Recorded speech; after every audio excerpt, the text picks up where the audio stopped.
Number 1. Batman vs. Killer Croc.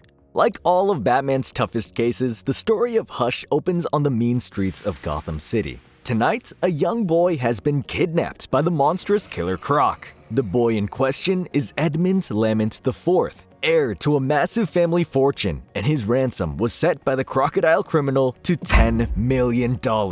Why would Croc risk such a high-profile abduction? Batman isn't in a position to say yet. What he does know is that Killer Croc spent a small fortune on the muscle he hired to guard the boy. Silently and efficiently, Batman takes down the small battalion of well-trained goons. Once he's past the hired muscle, extracting the hostage is just another day on the job for the Caped Crusader. However, tonight isn't exactly any other night.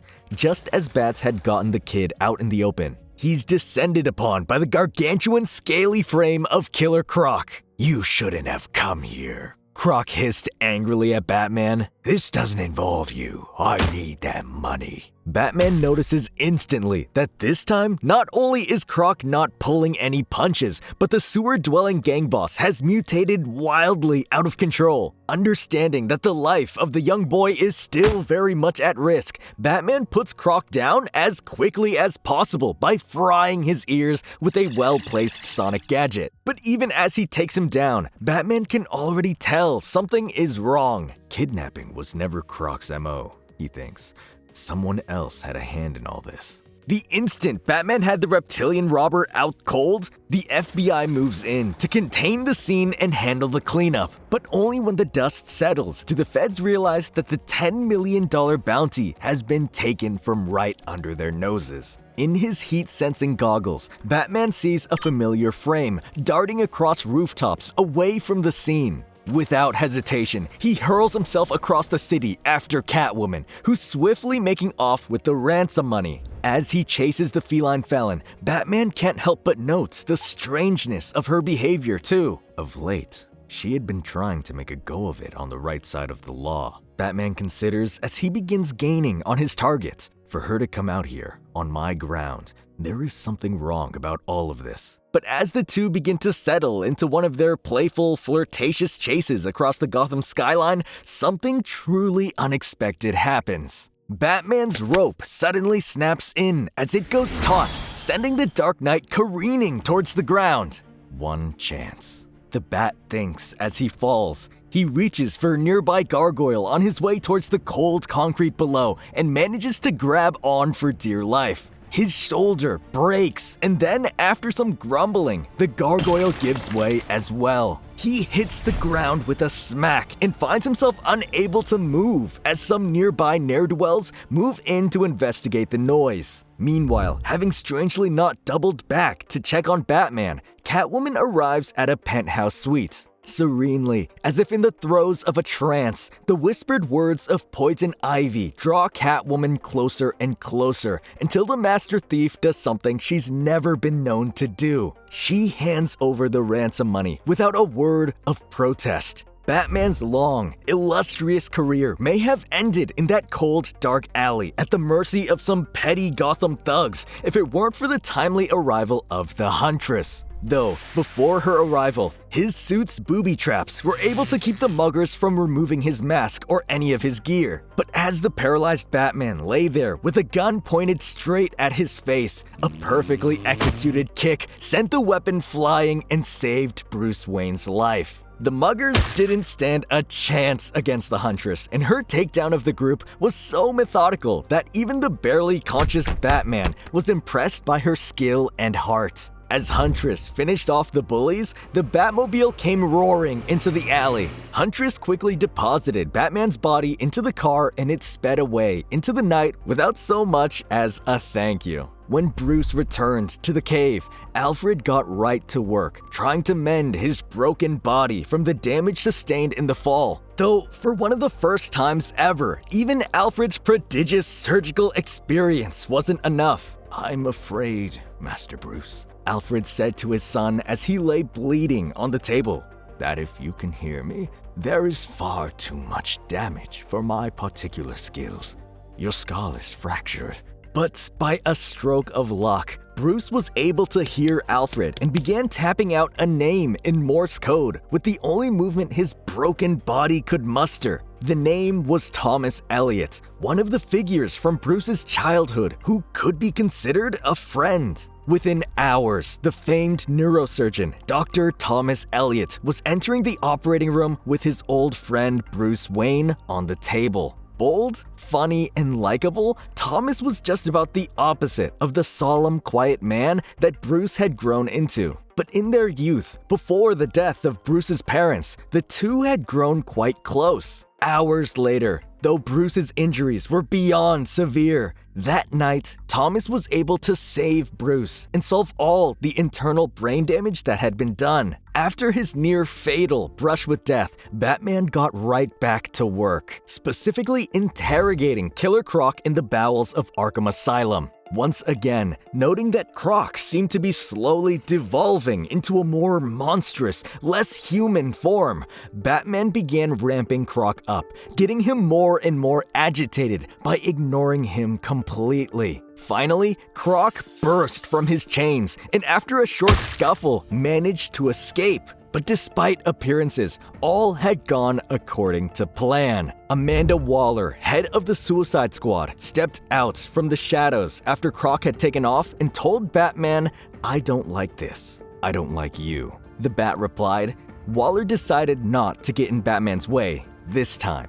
For unbeknownst to Croc, the Caped Crusader had planted a tracking device on the killer and was determined to trace his steps in order to understand the nature of his crime. Meanwhile, Thomas Elliot paid a visit to Wayne Manor, meeting only Alfred at the front steps. Alfred told the doctor that Bruce was once again out chasing a woman, and Elliot advised good-heartedly that his patient should be held under strict bed rest after such a procedure. But as Elliot left, Alfred found himself remembering the night that Thomas's own parents were brought to the manor in the utmost distress. After being caught in a terrible car accident, the Elliots were rushed to Wayne Manor to be seen by the best surgeon in town, Bruce's own father. Thomas Wayne was able to save Elliot's mother, but his father's wounds proved to be too severe, and he died under the knife. This drove a wedge between the two young boys and served as the end of this boyhood friendship. But as Alfred was lost in his memories, Bruce was speeding through the streets, trying to keep pace with his prey. As he sped across a highway overpass, suddenly a bullet zipped out through the rain and popped one of the Batmobile's tires. The car careened off the side and fell to the streets below in a fiery wreck. As Batman picked himself up from the crash, he was still focused on tracking the Croc, but his mind couldn't help but start to put together pieces of a mystery forming right in his own backyard. The Batmobile, outfitted with Kevlar-reinforced tires filled with petroleum jelly. It's the sort of tire they use in an armored car. A blowout is next to impossible. Someone went to a lot of trouble to get me to lose track of Croc. But as Batman launched himself into the night towards his prey, Killer Croc had reached his destination and found Catwoman searching around when he arrived. Furious, he bellowed, "I want my money!" at the cat as he made his way inside, only to have Selina reply, "You and me both." At this, Croc took a swing at her. "It was poison ivy," Selina said, looking for a way out. "Wrong answer," Croc snarled. "Ivy got word to me in Arkham. Said I'd find you here tonight," he told Catwoman as he barreled down on her. "We've been set up," Catwoman desperately explained. "Ivy was supposed to meet me here. She used me to steal the money. I don't have it." But Croc wasn't in a listening mood. His maw opened as he tried to close his teeth on Selina's neck. But just as Catwoman closed her eyes to accept her fate, a wire flew from the shadows and snapped tight around Killer Croc's jaws. Batman had arrived just in time and once again jumped into action to take the ravenous reptile down. "Someone is playing us," Batman told the man who had become a monster. "You have to trust me, Croc." But just as Croc began explaining that the money was to help him fix his new mutations, Amanda Waller's reinforcements showed up. They had 2 FBI helicopters, reigniting Croc's rage and sending him into a fury. Batman had to shut him down immediately. As Croc was hauled off to Arkham for the second time in a week, Batman thought he saw a shadowy figure standing on a nearby rooftop, but when he doubled back to look, the figure was gone. Strange, Batman noted, but his attention was turned when Catwoman approached him with news. Poison Ivy had moved her operations to Metropolis, and Catwoman wanted to come with Batman to take her down. After all, not only had Ivy bewitched Selina into stealing the 10 million, but now she had almost gotten her killed at the hands of a giant mutant crocodile. As Batman and Catwoman stood atop the rooftops together, something melted between them.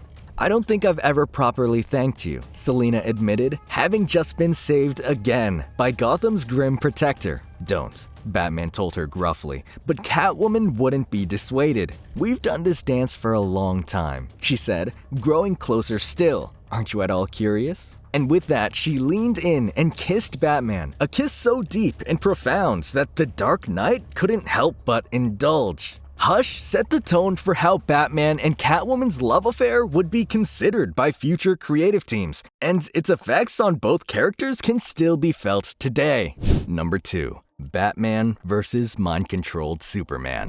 When Bruce Wayne landed in Metropolis, his kiss with Catwoman still ringing in his ears, he was surprised to see his old friends Thomas Elliot there greeting him. As they shared a taxi into town, Tommy once again reprimanded his recent patient for not getting the bed rest his injuries required. "Money never sleeps, Tommy," joked Bruce. "Money isn't my patient," Tommy shot back. "You have a fractured skull, Bruce. I took a bone chip out of your brain." Bruce softened his tone. "I'm grateful." But Tommy cut him off. "I'm not interested in your gratitude. My only interest is in your health." With that, the two old friends said farewell for the time being, and Bruce got back to his real reason for being in Metropolis: locating Poison Ivy. He had given a locator device to Catwoman as the two parted ways after their kiss, instructing that if she found Ivy before he did, to activate the beacon so Batman could provide backup.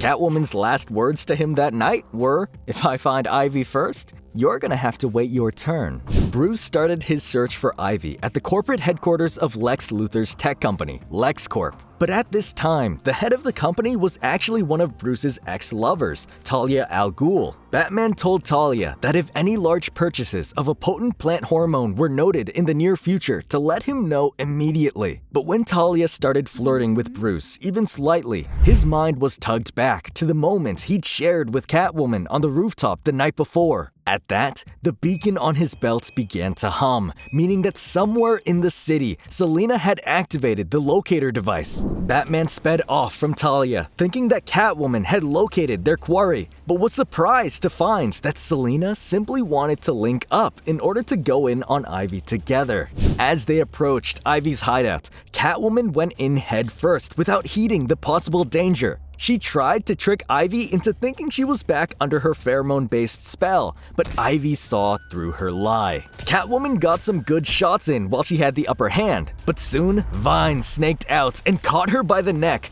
cutting off her windpipe. A flash of metal cut the vine in two, and Batman stepped from the shadows. "Ivy," he said, "you are coming back to Gotham." Catwoman hit the ground without a sound and remarked snarkily, "What did you do, Walk?"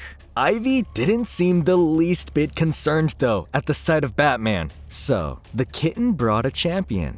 Good," she said. "I've brought mine too." A quake erupted across the building, the floor shaking and the ceiling beginning to crack. No, Batman thought instantly. Not here, not now. But it was too late. The floating form of the last son of Krypton hovered serenely above the rubble of the building he just toppled around Bruce and Selina. "If you come near her," the entranced Superman said unusually quietly, "you'll have to come through me." Ivy flashed a killer smile down at Batman as she clung to her most recent prey. "You heard the man," she laughed. "My Superman." Then her tone turned dark. "Lover," she ordered her puppets, "kill them." Luckily, Batman had not only known Superman for years, but had prepared for a moment such as this even before the two ever met. knowing that they had seconds before Superman incinerated them. Batman ducked and dodged through laser beams with Catwoman before diving into the harbor. Batman could anticipate Superman's next move, but knew that he and Selina still didn't stand a chance in an all-out brawl. Splashing into the river and speeding away, the two left Ivy and Superman in the dust. Ivy reprimanded her super simp and used more pheromones on him. It was clear to Ivy that the Man of Steel was trying to resist her grasp.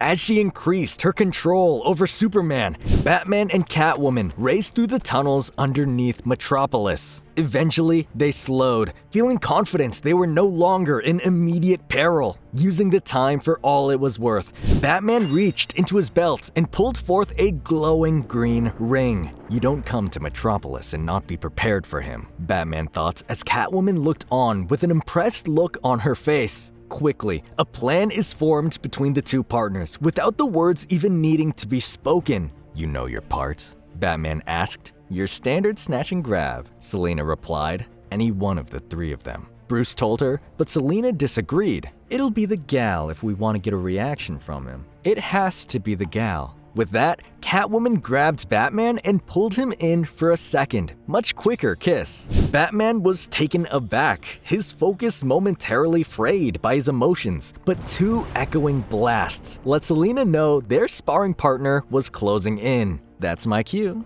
Good luck, she said as she dashed off in the other direction, leaving Batman alone in the tunnels. Within mere moments, Superman had torn through the walls of the sewers and threw himself with renewed vigor at Batman. But Batman was ready, prepping a punch that would have knocked out Apocalypse. The kryptonite ring smashed into Superman's chin and sent him flying down the tunnel and bouncing off the walls. Even more than the kryptonite, Batman thought, he's got one big weakness. Deep down, Clark's essentially a good person, and deep down, I'm not. Unrelenting, Batman kept wailing on Superman, keeping the kryptonite close enough to Superman to weaken him, but not enough to do any permanent damage. Using everything in his arsenal, including hypersonics and blinding flash grenades, Batman tries desperately to assist Superman in resisting Poison Ivy's influence. Finally, Batman grants Supes enough time to throw one single punch, which Bruce deftly dodges and sends Superman's fist colliding with the main power grid. All of the power in Metropolis is instantly mainlined through Superman's arm into his chest, enough power to momentarily stun Superman himself. Batman climbs from the sewers, praying that Catwoman is in position, but before he can finish the thought, a red cape smashes through the ground behind him with a rumbling voice declaring, "You hurt me. This ends now." But before Clark can end Bruce's life, Batman makes one final gamble. "Look up," he says. "You can save her or fight me. It is your choice, not Poison Ivy's." As Clark looks skywards, he sees Catwoman atop the Daily Planet building, holding a struggling Lois Lane in her arms. Lois elbows Selina in the stomach, which sends the reporter careening towards the street below. Superman doesn't even stop to consider his actions. A red flash erupts from the ground where he stood and instantly catches Lois as she falls. With Ivy's spell broken, Batman, Catwoman, and Superman make quick work of capturing Ivy and locking her up for good. But even as Batman and Superman say their goodbyes, a masked figure stands atop a nearby skyscraper and watches from afar. A cackle echoes out into the night as he watches the two heroes. But who is this masked man? And most importantly, what does he want with Batman?